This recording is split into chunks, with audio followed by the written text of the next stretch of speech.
If you really want to gain velocity and getting people to back you in whatever you want to do, you have to engage them in the process. What we always want to strive for is to exceed others' expectations and not to disappoint people. But what we're also striving for is how to maintain our velocity and how to make sure we're working on the right tasks that move us forward. So the secret to gaining velocity and influence is to engage your audience. Many of us today are feeling out of sorts. We are in a period of flux and not sure of our future. Today is only a point in time in our lives. How we handle this difficult period will impact our overall performance in life. Are you letting this tough moment negatively impact you, or are you using it to create breakthrough thinking on what you want and need to do to win the marathon of life? Now, are you taking some quantified risks which will help you gain velocity?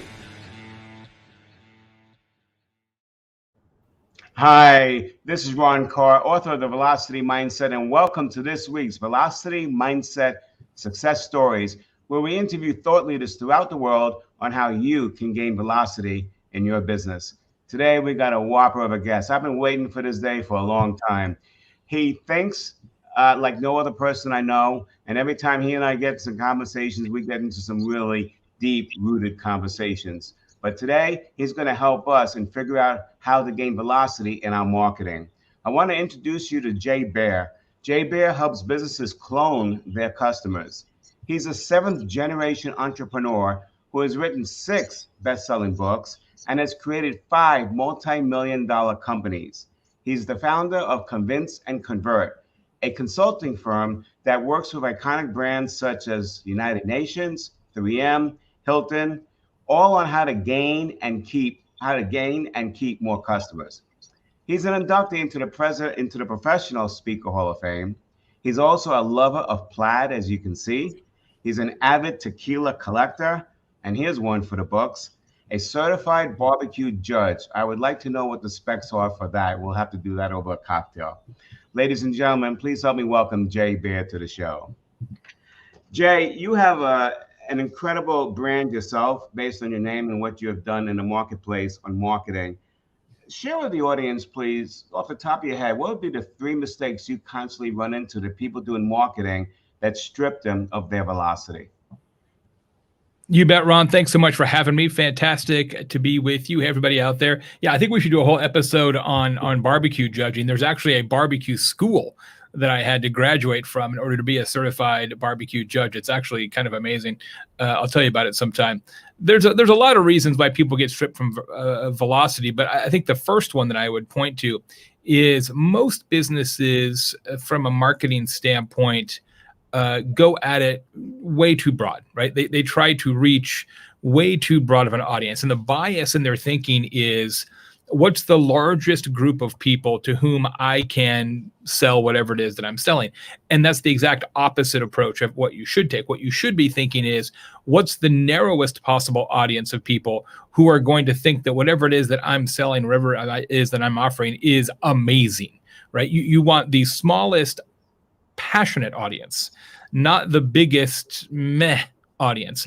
And it doesn't matter whether you're selling cars or houses or drills or ball bearings or doing a live show or a podcast or a book or a haiku. It's never going to be successful unless some people believe that whatever it is that you're creating is the best version of that thing in the world.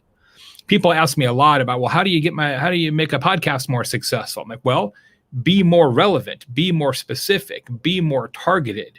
Relevancy is the killer app. So from an audience perspective, you got to think smaller, not bigger. That's my first tip. So let's see if we can give an example for the audience to understand. So let's suppose you want to sell something to the consumer market, right? Now the consumer is big. Fair statement? Yeah. All right. So what questions would you ask that would let them hone down to a smaller, narrow market that will give them better results?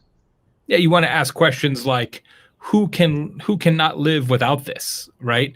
who will find this particular product or service or podcast or book indispensable in their lives, and what ties those people together. I'll give you an example of my podcast, which is called Social Pros. It's a podcast about social media, but it's a podcast about social media in business, and it's a podcast about social media in business only for medium-sized and large companies, right? So it's a social media podcast with sort of three filters underneath it, right? So it's not the biggest social media podcast in the world, but it's for that audience, big company social media practitioners. It is far and away the most relevant possible podcast in the world. That's the audience that I care about. So I've built a show that is hyper relevant to that audience. So now when you're doing your messaging to that audience, right?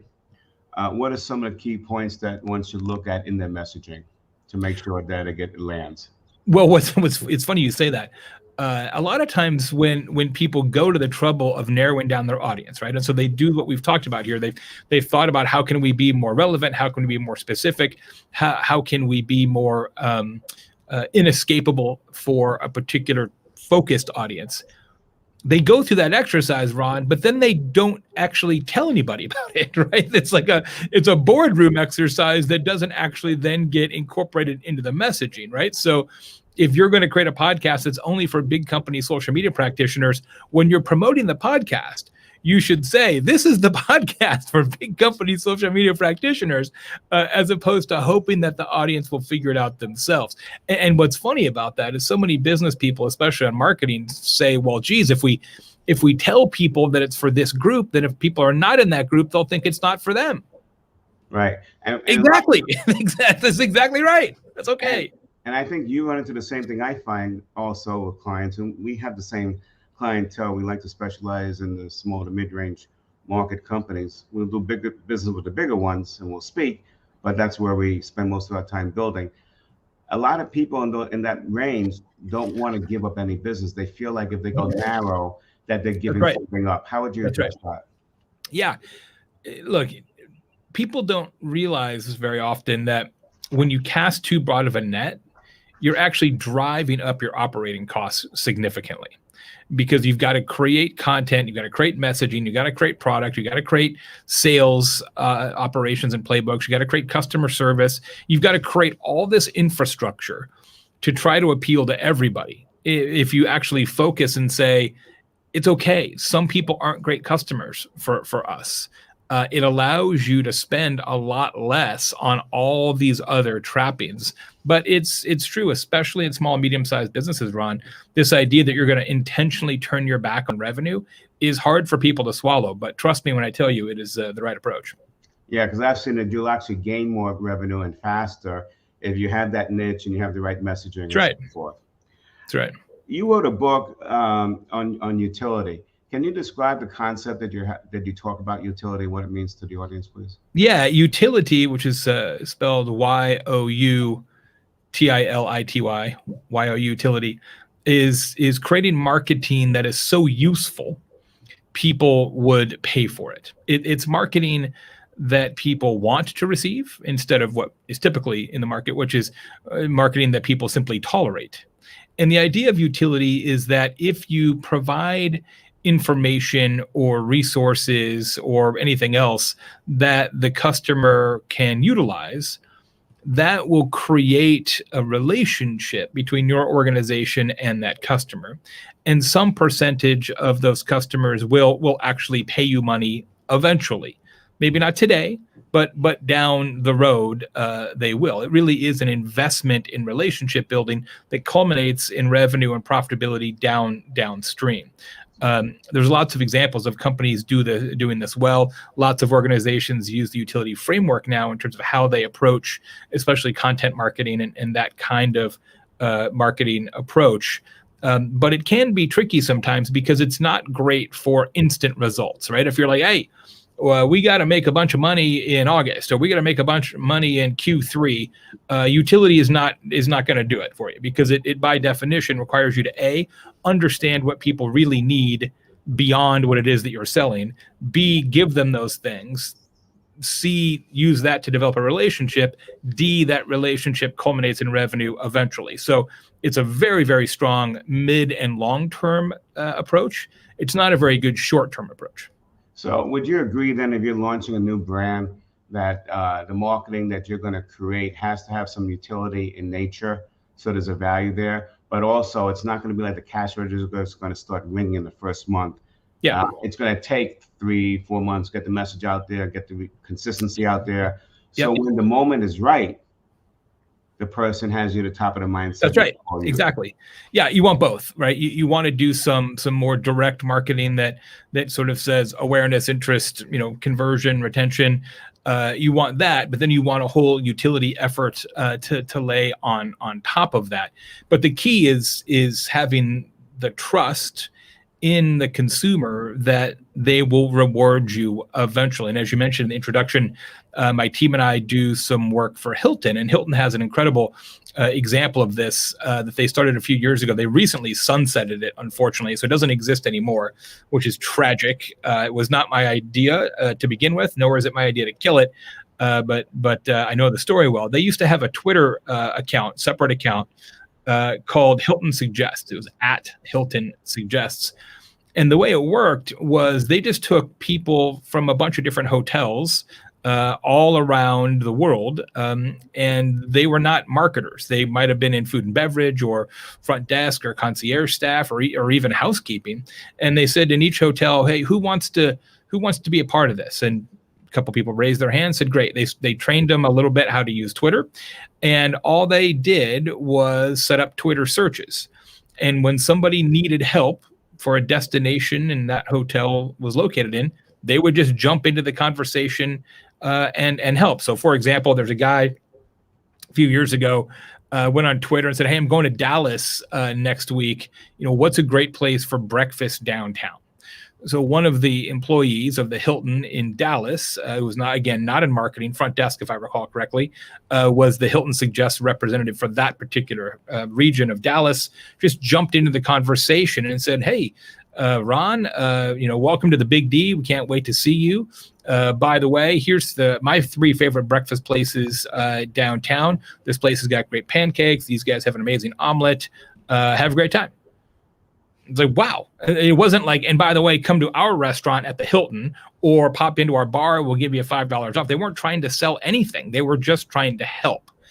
And so the question becomes, and really the whole thesis for utility is, at some point, this individual is going to be on a different trip. He's going to be in Tampa. And at that point, which hotel is he going to think of first?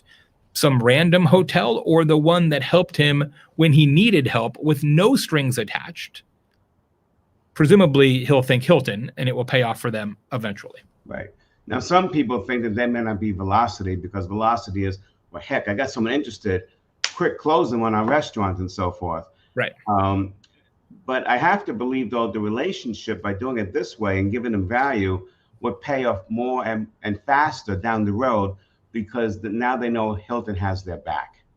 Well, the best way to create velocity is to sell when the client's ready, not before they're ready. Exactly. And and there's only so much you can do to make them ready. Right. That's the challenge, right? And when people get into the wrong velocity mindset, they think that everything is a click away. So if I show somebody an ad and they click on it, well, then surely they're ready to buy a house. It's like, yeah, they're probably going to want to kick the tires on that just a little bit, right? So velocity doesn't mean they're going to buy instantly. It does mean that you can create interest instantly and then nurture them until they're ready to make a purchase. Right. So what I always tell clients is you can have all the right answers you want, but if they're not ready and the timing's not right, they're not buying. Doesn't matter. Yep. The trick is to get into the consciousness of their mindset. So when they're ready to buy or something comes up, you're the first person they think of.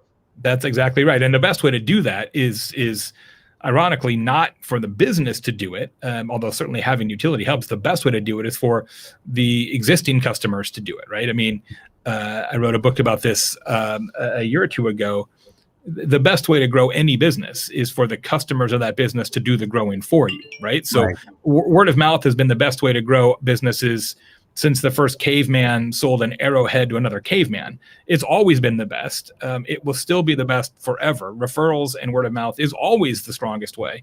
But it's weirdly, Ron, the one part of business that nobody ever focuses on, right? Nobody has a word of mouth strategy. I know this because I did a whole bunch of research on it.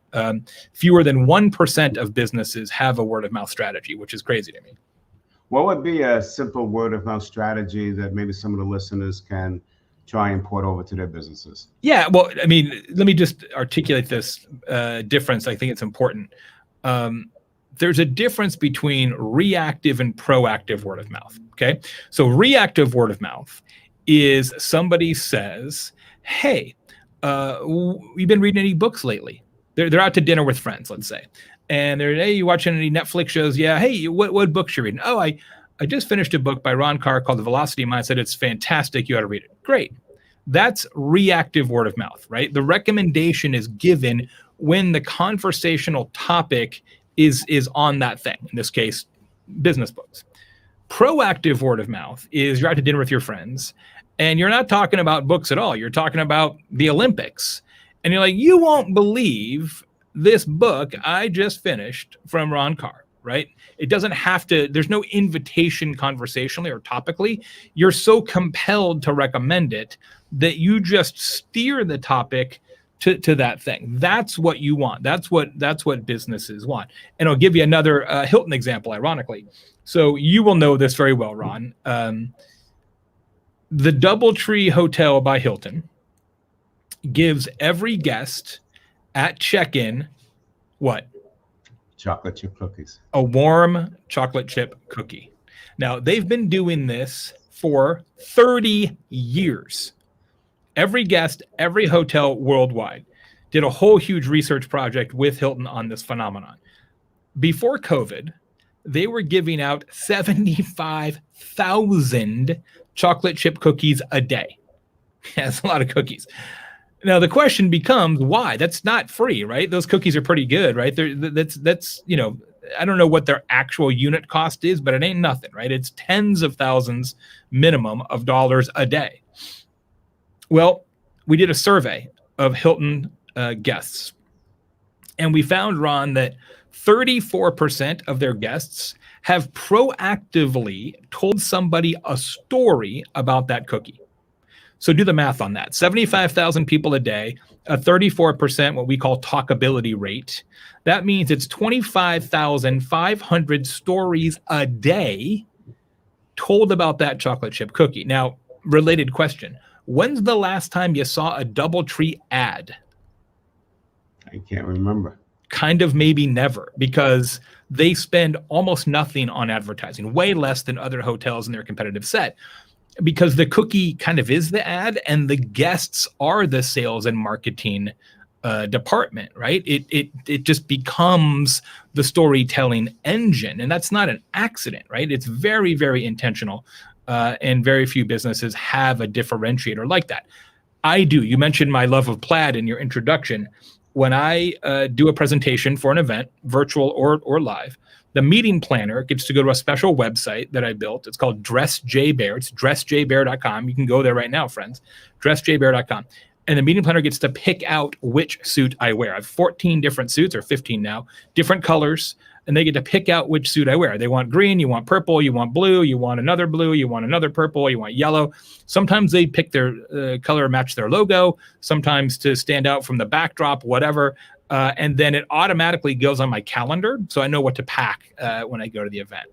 And meeting planners tell stories about that to each other all the time. And it wasn't an accident. I strategically built it to have a story. You got to build it and they will come. That's a great story. So I just want to be clear to the audience, when you're saying proactive referrals, talking about yourself, this is, you have to put it out there, but it's not like asking people to talk about it. They're doing it on their own. You got to create something that's unique, that's right, going to make them think twice about it, then they'll share it. 100%. Yeah, the uniqueness is so critical. It has to be remarkable in the actual definition of that word, Ron, which is worthy of remark. It has to be a story worth telling. And the only way a story is worth telling is if you didn't expect it, right? Nobody ever says, hey, you won't believe what happened, Ron. You check this out, man. I went over here and I flicked this switch. Lights went off. That story doesn't get told because everybody knows that's how lights work, right? There's no surprise there. So it has to be something that your customers didn't anticipate, and that's what creates the conversation. I'll give you another example real fast. There's a restaurant in Sacramento called Skip's Kitchen. And talking about creating velocity, I just love this example. So Skip's is a hamburger restaurant, primarily. Really good hamburgers. But you know what? There's a lot of places with good hamburgers. There's a lot of places in Sacramento with really good hamburgers. You know, you have to have the greatest hamburger in the history of man to make that, you know, your word of mouth. So Skip and his wife decided that they needed something else. They needed a hook. They needed something to create conversations. So it works like this. It's a counter service place, right? So you walk in, there's a menu board up here, and you're like, oh, okay, I want a patty melt and fries and a chocolate shake, and then they bring it to your table when your food's ready. We all know how that works. After you order, but before you pay, the front desk person there, the clerk at Skip's Kitchen, Ron, they pull out a deck of playing cards from under the counter, and they fan them out face down in front of you, and they look you dead in the eye, and they say, Ron, pick a card. And you pick a card, and if you get a joker, your entire meal is free, whether you've ordered for just yourself or like an entire high school soccer team. Doesn't matter. Now, on average, 4 people a day approximately win this game. And when they win, they go crazy. They're calling their mom. They're putting photos on Instagram. You know, the whole restaurant is in celebration. You don't have to win to tell the story. You just have to be given the opportunity to win, and everybody does. It's so powerful that almost all of their reviews on Google and TripAdvisor and Yelp, etc., mention this card game. And in Sacramento, even though they've got this big neon sign out front that says Skip's Kitchen, most people call it that Joker restaurant. Right? That's pretty funny. So one distinction I just want to make in this whole story that you're talking about and being remarkable, people have a choice in where they spend their advertising dollars. Mm-hmm. All right. We think of advertising like, you know, ads on social media, you know, ads in print or whatever. That's right. But that's not necessarily what you're talking about. You can actually make a conscious decision to spend your money not on ads, but maybe on something free that will create that remarkable moment that will lead to the word of mouth, right? Yeah, for sure. In fact, one of my favorite quotes in business is from Robert Stevens, who is the founder of Geek Squad, which is, you know, the services arm of Best Buy. And Robert once said that advertising is a tax paid by the unremarkable. Now, I don't 100% agree with that. There is a time and a place for advertising. I advertise for my own business on occasion. So I don't think advertising is the enemy, far from it. But it is also true that many of the most effective and successful businesses in the world advertise the least, like DoubleTree, because their customers take on that role voluntarily on their behalf. And so that's sort of the philosophy here, is that if you create great utility, if you're massively useful, your customers will appreciate that. And if you mix into that something that they don't expect, they will tell your story to their friends, and you don't have to pay for that. You just have to allow it to happen and give them something to talk about. And so I always tell my clients, like, before you start spending a bunch of money on ads, couldn't we do something operationally on the customer experience side that unlocks the conversational power of your customers? Do that first, and then put advertising on top of it. To me, that's the velocity mindset, right? Is do something that's worthy of a story, and then get more people exposed to the story. This reminds me of Jell-O. I'm sure you heard of that story at the turn of the 20th century. Gentleman came out with the concept of Jell-O, you know, and just put the powder in and you can have this thing. But before, when they made Jell-O at that time, it really took a lot of hard work, you know. Oh, yeah. And it was only for the wealthy, because they only had the people that had the time that can grind it. But here he made it for anybody. Problem was, when it was in the general store, no one knew what to do with it. So he created a cookbook. And he started giving out free cookbooks in the hardware stores, so people now can read about it. And they love the cookbook so much. I mean, Jell-O finally took off around 1902, 1904, kept building and building. In 1930, they were still giving out the cookbooks. Yeah, that's right. They didn't have to, but they were Yes. doing it because that was the Yes. iconic, remarkable.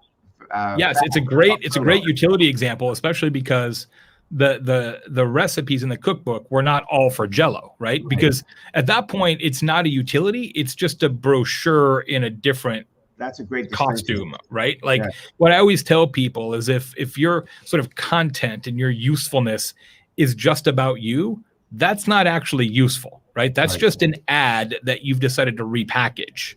That's that going back to our Hilton and Suggest example. If it's, hey, the best cinnamon rolls in town are at the lobby restaurant at the Hilton, Anatole. People, that's an ad, right? People know that that's kind of a scam. But it's like, here's 3 restaurants that have nothing to do with Hilton at all. You should go there. That's useful. Right. So we only got about 5 minutes left. Let me hit a topic that is close to near to my heart for my clients. I'm sure. Tequila? No, it's not tequila. We'll get to that at the end of the show. Everybody is struggling how to add content to the website. Everybody says you got to have content, and not just content. It's got to be fresh, like every week, every 2 weeks, so people keep coming back. Yeah. I know you have a great story of how a pool company added tremendous content. Can you share that and where it came from?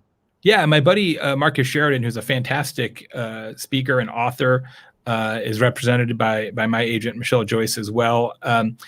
Before he became a speaker and author full time, he owned a business called River Pools and Spas in Virginia.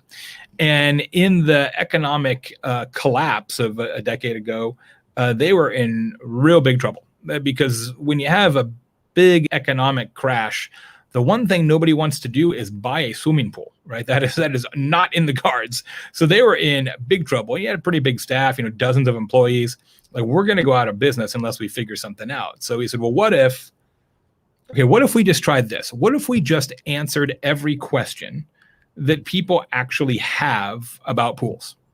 What if we just try that? And nobody had a better idea. So he did it himself. And he did it nights and weekends, because he still had a business to run and a family to support. And so every night, from about 9 o'clock at night till 1 a.m, he would sit down at the kitchen table and bang out 2 or 3 blog posts. And literally, the blog posts were just every question anybody'd ever asked about pools, right? What's the difference between a fiberglass pool and a concrete pool? How long of a diving board should I get? How many stairs should I get going into the pool? And on and on and on and on and on. And they ended up writing hundreds of blog posts. And it absolutely catapulted their business, because they went from a small regional pool company in Virginia to the #1 pool information website in the world. Tons and tons and tons of website traffic, #1 in Google for essentially every pool related term. And he ultimately sold that company for tens of millions of dollars. And it was obviously took a tremendous amount of work and a great team. He's a super smart guy. But fundamentally, the lesson applies to us all, which is every business in the world has customers who have a ton of questions about that business. Just answer those questions.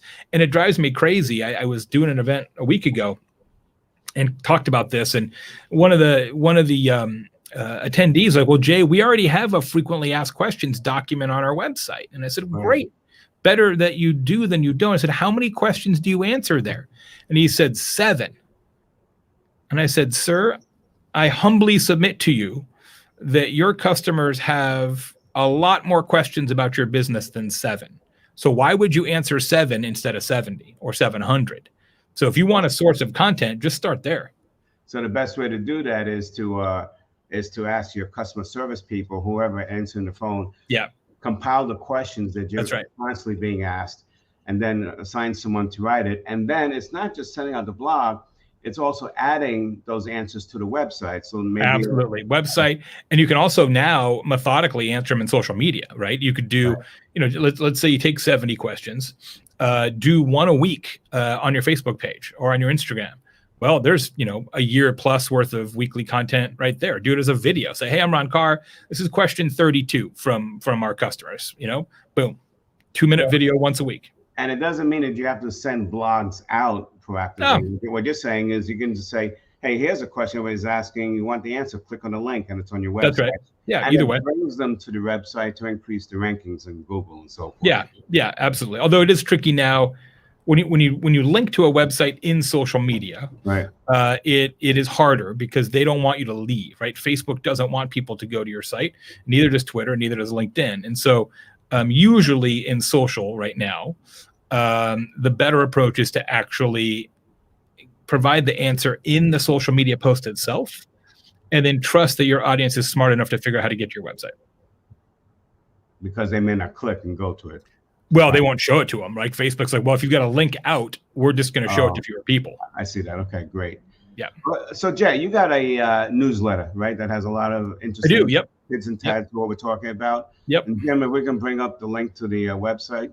So if anybody wants to stay in touch with Jay Baer and get more of his brain, which you can tell is pretty intense and forward thinking, all you have to do, and also learn about tequila, all you have to do is go to the bearfacts.com. That's it. The bearfacts.com.